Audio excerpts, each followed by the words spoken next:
아무리 칸 영화제에서 각본상을 받고 한국 영화 최초로 황금종려상을 수상한 봉준호 감독의 기생충과 어깨를 견준다고 해도 전국적으로 상영관도 없고 독립영화이기까지 하고 한국 정서에 맞지 않는 퀴어 영화라면 일반 대중들에게 거부감이 드는 게 사실입니다. 게다가 사람들이 쉽게 이해하기 힘든 예술 영화이기까지 한다면 더욱더 관심 갖기 힘들겠죠. 그럼에도 불구하고 볼만한 영화가 있습니다. 칸 영화제에서 각본상과 더불어 퀴어 종려상을 수상했고 이외에도 몇몇 영화제에서 각종 상을 수상한 셀린 시아마 감독의 영화 타오르는 여인의 초상이라는 작품입니다. 사실 저는 퀴어 무비를 선호하지 않습니다. 동성애를 비롯하여 성소수자 등 그들의 특성은 존중하나 그것을 이해할 수 있는 사람이 아니기 때문이죠. 가장 최근에 본 동성애 소재의 영화 보헤미안 랩소디나 로켓맨 등을 보면서도 주인공의 심리를 이해하기 힘들었습니다. 동성과 사랑에 빠진다는 것은 저에게 상당히 낯선 일이고 어색한 일이기 때문이죠. 하지만 오늘 리뷰할 영화 타오르는 여인의 초상을 보며 어쩌면 사랑이라는 감정이 단순하게 가족 혹은 이성 간의 것이 아니라 사람 대 사람의 것일 수도 있겠구나 하는 생각을 했습니다.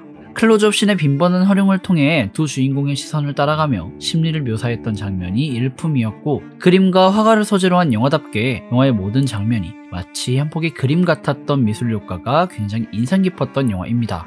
또한 주인공의 옷 색깔을 통해 인물의 심리 변화를 대변하는 연출부터 인위적인 배경음이 아닌 자연음을 활용해 음악을 연출한 센스까지 전반적으로 정말 훌륭한 부분이 많았던 영화였습니다. 섬세한 감정을 표현하는 배우들의 뛰어난 연기는 단연 최고였죠. 특히 차곡차곡 스토리를 쌓아올리며 퀴어 무비라는 생각이 들지 않을 만큼 두 여성이 아닌 두 사람의 사랑에 집중한 모습은 이 영화의 가장 큰 장점이 아닐까 합니다. 다만 이런 류의 조용한 영화를 본 적이 없으신 분들께서는 처음부터 끝까지 한없이 지루한 영화가 될 수 있을 것 같습니다. 보다 자세한 이야기는 영화의 스토리를 간단하게 살펴본 후 이야기를 해보도록 하죠. 이 앞으로는 영화에 대한 스포일러가 포함되어 있습니다. 감상에 주의해 주시길 바랍니다. 그럼 바로 시작하죠.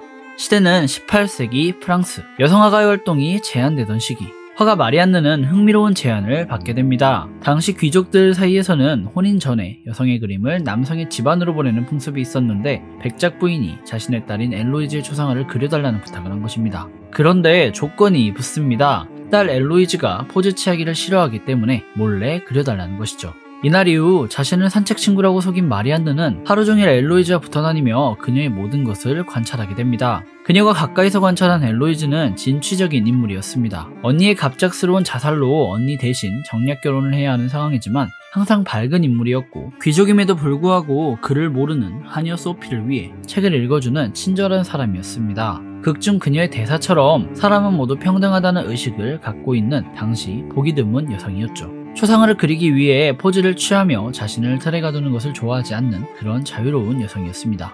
이런 엘로이즈와 항상 함께하며 마리안느는 묘한 감정을 느끼게 됩니다. 그리고 평소와 다름없이 산책하던 어느 날 동굴 아래서 서로를 바라보던 두 사람은 키스를 나누게 됩니다. 이 사건을 시작으로 둘의 사랑은 시작되었죠. 하지만 두 사람의 사랑의 불씨는 그리 오래 갈 수 없었습니다. 두 사람의 끝은 정해져 있었기 때문이죠. 마리안느가 그림을 다 그리는 순간 마리안느는 떠나야 하고 엘로이즈는 한 남자의 아내가 되어야 합니다. 그림을 그리기로 약속된 시간이 지나고 두 사람은 이렇다 할 작별 인사도 못한 채 서로의 길을 걸어가게 됩니다. 시간이 흘러 어느 날 한 오페라 극장에서 마리안느는 엘로이즈를 마주하게 됩니다. 엘로이즈를 뚫어지게 바라보는 마리안느. 하지만 엘로이즈는 마리안느를 보지 못하며 영화는 끝이 납니다. 이 영화를 통해 감독이 하고 싶었던 얘기는 평등에 관한 것이라고 생각합니다. 보통 우리는 우리와 다른 것에 대하여 그리고 보편에 어긋나는 것에 대하여 특별하다고 혹은 특이하다고 규정하고 낯선 눈빛을 보냅니다. 아무리 다양화되고 다문화된 21세기 지구라고 해도 여전히 전 세계에서 동성애 혹은 성소수자는 그리 환영받지 못하고 있습니다. 21세기를 살아가는 당장 저라는 사람도 동성애를 이해하지 못합니다. 영화는 이러한 시각의 비판이라도 하듯 동성애를 특별하게 묘사하지 않습니다. 그저 사람과 사람의 사랑으로만 묘사할 뿐이죠. 동성애라서 별다른 특별한 사랑의 과정이 있는 것이 아니라 흔히 남녀가 사랑에 빠지는 그런 순간처럼 마리안느와 엘로이즈는 사랑에 빠집니다. 초상화를 그려야 하기에 엘로이즈를 세심하게 관찰하는 마리안느와 그런 마리안느의 눈빛에 반응하며 역시 마리안느를 관찰하는 엘로이즈의 얼굴을 시시각각 클로즈업하며 영화 러닝타임 내내 천천히 관객들을 두 사람의 사랑에 빠져들게 만듭니다. 동성애도 사랑의 한 방식이라는 주제를 전달하고 있는 것이죠. 사랑이라는 감정에 있어서 그 대상이 이성이든 동성이든 감정이라는 것은 한 개인의 마음속에서 우러나오는 것이기에 특정 조건이 정해져 있지 않다는 것. 그렇기에 사랑은 한 개인으로 하여금 평등할 수 있다는 것을 동성애를 통해 영화가 전달하고 싶었다고 생각합니다. 개인적으로 영화를 보면서 떠올랐던 것은 약간 오글거리긴 하지만 첫사랑입니다. 대부분의 사람이 그렇듯 첫사랑은 이루어지기 어렵죠. 내가 처음이라서 많이 서툴렀기에 가장 순수했던 경험이기에 더 미련이 남고 항상 추억할 수밖에 없는 게 첫사랑이라고 생각합니다. 그래서 첫사랑은 누구의 기억 속에서나 아름답게 남아있을 수 있는 것입니다. 영화 속에서 마리안느와 엘로이즈의 사랑이 딱 첫사랑 같은 사랑이라고 생각합니다. 영화의 시작부터 두 사람의 사랑은 이루어질 수 없는 것이었습니다. 마리안느는 의뢰받은 그림을 다 그리고 나면 떠나야 했고 엘로이즈는 그림이 완성되면 정략 결혼을 해야 했습니다. 또한 두 사람은 귀족과 평민이라는 엄청난 신분 차이까지 있죠. 처음부터 이루어지기 힘든 사랑이었던 겁니다. 하지만 두 사람은 사랑을 선택합니다. 뒤이어 진실을 고백하긴 했지만 엘로이즈 몰래 그렸던 첫 번째 초상화가 실패한 이후 두 사람은 사랑에 빠지며 서로에 대해 탐구하게 됩니다. 정략 결혼을 위해 인위적인 아름다움을 부각시켰던 첫 번째 초상화와 달리 엘로이즈를 있는 그대로 그려낸 두 번째 초상화가 완성되고 두 사람의 사랑은 끝이 나게 되죠. 두 사람은 그림이 끝나면 둘의 사랑도 끝나는 것을 알고 있었습니다. 그럼에도 불구하고 사랑에 빠진 두 사람의 선택은 용기 있는 선택이라고 할 수 있죠. 지금과는 차원이 다르게 동성애에 대해 보수적인 시절, 사회의 인식과는 전혀 다른 선택을 했던 두 사람의 심정은 어땠을까요? 누구에게도 인정받을 수 없는 사랑을 한다는 것,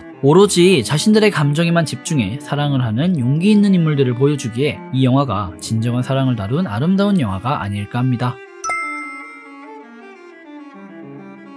극중 오르페우스 신화에 대한 이야기도 상당히 흥미롭습니다. 혹시 모르시는 분들을 위해 오르페우스 신화에 대해 간단하게 설명드리겠습니다. 오르페우스는 죽은 아내를 살리기 위해 저승으로 떠나게 됩니다. 리라라는 악기를 연주해 죽음의 신 하데스를 설득한 그는 하데스로부터 아내를 살려주겠다는 약속을 받게 됩니다. 단 하데스가 말하길 저승 밖으로 나가는 동안 절대 뒤를 돌아봐서는 안 된다는 조건을 내건 것이죠. 참 애석하게도 저승 출구 바로 앞에서 오르페우스는 뒤를 돌아보게 되고 아내를 살리지 못하게 됩니다.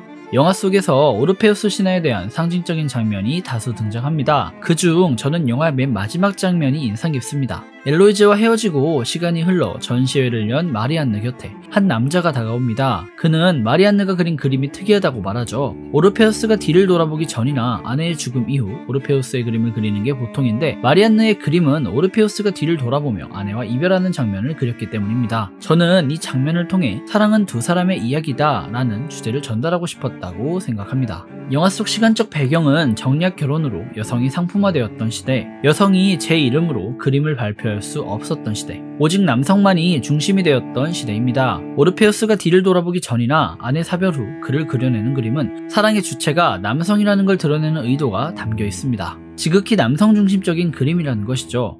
하지만 두 사람의 이별 순간에 맞춘 마리안느의 그림은 사랑의 양방향성을 상징한다고 볼 수 있습니다. 저는 영화에서 전달하고자 했던 평등이라는 주제를 감독이 이 마지막 장면을 통해 전달한 것이라고 생각합니다. 또한 영화 끝까지 마리안느와 눈을 마주치지 못하는 엘로이즈의 모습을 통해 두 사람의 사랑이 절대로 이뤄질 수 없기에 추억으로 남아야만 한다는 비극적인 사랑을 드러내는 모습이 굉장히 슬프게 다가왔습니다.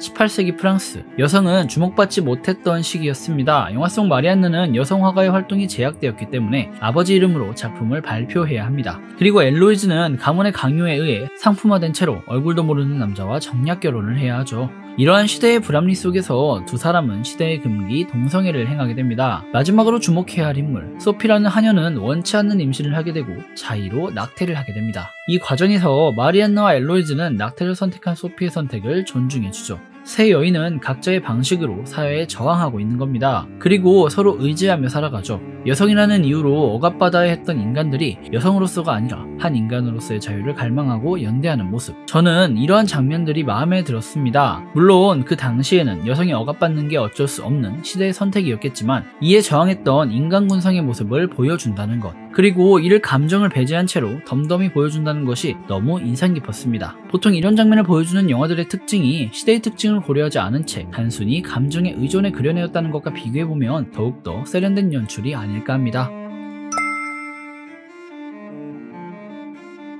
영화의 예고편과 스틸컷만 보더라도 한눈에 들어오는 특징이 아닐까 합니다. 그림을 소재로 한 영화답게 영화 전체적으로 미장센이 훌륭합니다. 모든 장면들이 마치 한 폭의 그림 같았다고 할까요? 미적으로 관객의 눈을 사로잡는 장면이 한둘이 아니에요. 마치 2시간 동안 미술관에서 그림을 보고 있는 게 아닌가 합니다. 하늘색을 풀어놓은 듯 푸른 바다며 주인공들의 의상이며 각종 영상미까지 보는 내내 눈호강했던 영화입니다. 다만 그림을 소재로 한 영화답게 그림을 그리는 장면이 다수 등장하는데 주인공인 마리안느가 직접 그림을 그리는 장면은 등장하지 않습니다. 컷 편집으로 전문 화가의 손이 등장해 그림을 그리는 장면만이 등장할 뿐 크로키 장면을 제외하고 마리안느가 직접 그림을 그린다고 느껴질 만한 장면이 딱히 없었다는 게 연출상 단점이지 않았나 싶어요. 또한 그게 제목이기도 한 마리안느의 그림 타오르는 여인의 초상이 어떻게 그려졌는지 보여주는 장면이 없다는 점도 개인적으로 아쉬운 부분이었습니다.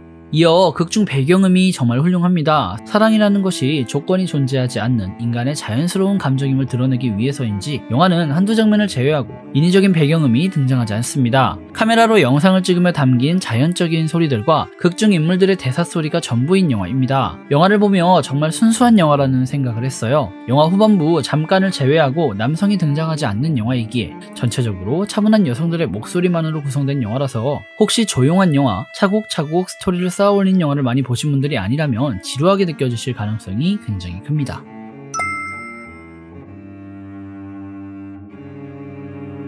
주인공으로 등장하는 엘로이즈와 마리안느의 옷 색깔도 굉장히 흥미로운 연출적 요소입니다. 극중 엘로이즈의 옷 색깔은 파랑색입니다. 푸른 바다와도 같은 색이죠. 바다가 보여주는 넓은 세상처럼 시대의 관념에 저항하고 평등과 자유를 갈망하는 엘로이즈의 심리를 상징한다고 할 수 있습니다. 이어 마리안느의 옷은 붉은색입니다. 화가로서 차별받는 세상에서 화가로 인정받고 싶어하는 열정이자 동굴에서 먼저 엘로이즈에게 키스를 했던 용기를 상징한다고 볼 수 있습니다. 영화에서 주목해야 할 부분은 두 사람의 색이 바뀌는 장면입니다. 파란색이었던 엘로이즈의 옷은 모닥불 앞에서 붉게 타오르게 됩니다. 이 장면이 극중 주인공들이 서로의 눈빛을 확인하며 사랑에 빠지는 장면이라는 점을 생각해보자면 두 사람의 옷 색깔 일치를 통해 둘의 사랑을 표현하고 있다고 할 수 있습니다. 이어 영화의 마지막 마리안느는 자신의 그림을 전시하는 자리에 엘로이즈의 옷 색깔과 같은 파란색 의상을 입고 등장합니다. 이는 뒤에 걸린 그녀의 그림처럼 두 사람은 이별의 순간을 겪었지만 여전히 마리안느는 엘로이즈를 사랑하고 있다는 의미일 겁니다. 영화의 맨 마지막 장면에서 엘로이즈를 바라보는 마리안느의 눈빛도 엘로이즈를 향한 마리안느의 사랑을 상징한다고 볼 수 있죠.